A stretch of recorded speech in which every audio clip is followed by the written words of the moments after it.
Thomas the tank engine wouldn't stop being a nuisance. Night after night, he kept the other engines awake. "I'm tired of pushing coaches. I want to see the world." The other engines didn't take much notice, for Thomas was a little engine with a long tongue.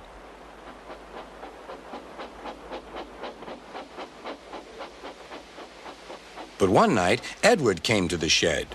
He was a kind little engine and felt sorry for Thomas. "I've got some freight cars to take home tomorrow. If you take them instead of me, I'll push coaches in the yard." "Thank you," said Thomas. "That will be nice." Next morning, Edward and Thomas asked their drivers, and when they said yes, Thomas ran off happily to find freight cars.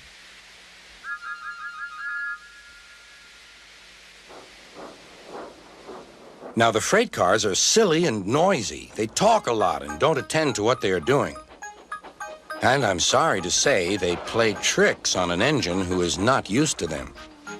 Edward knew all about the freight cars. He warned Thomas to be careful, but Thomas was too excited to listen.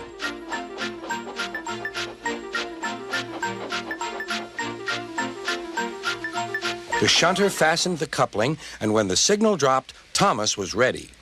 The conductor blew his whistle. "Beep, beep," answered Thomas and started off. But the freight cars weren't ready. "Oh, oh," they screamed. "Wait, Thomas, wait." But Thomas wouldn't wait. Come on, he puffed. "All right, don't fuss. All right, don't fuss," grumbled the cars.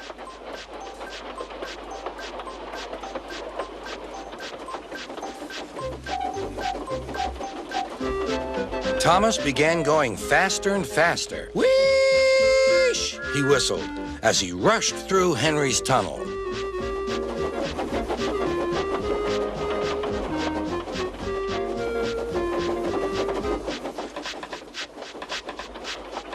"Hurry, hurry," called Thomas. He was feeling very proud of himself. But the cars grew crosser and crosser. At last, Thomas slowed down as he came to Gordon's Hill.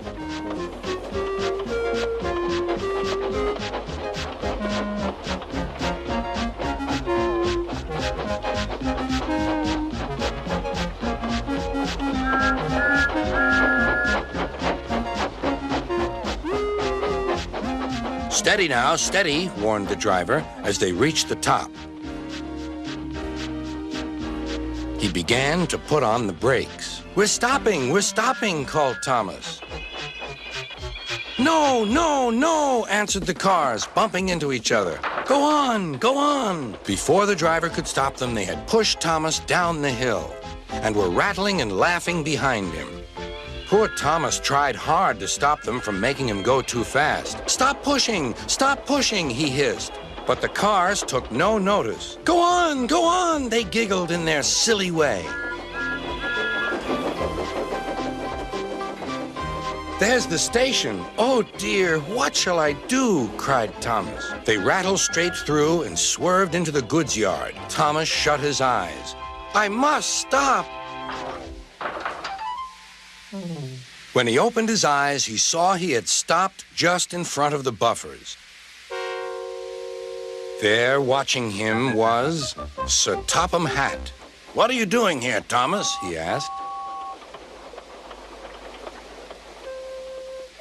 "I've brought Edward's freight cars," Thomas answered. "Why did you come so fast?" "I didn't mean to. I was pushed," said Thomas. "You've got a lot to learn about freight cars, Thomas. After pushing them about here for a few weeks, you'll know almost as much about them as Edward. Then you'll be a really useful engine."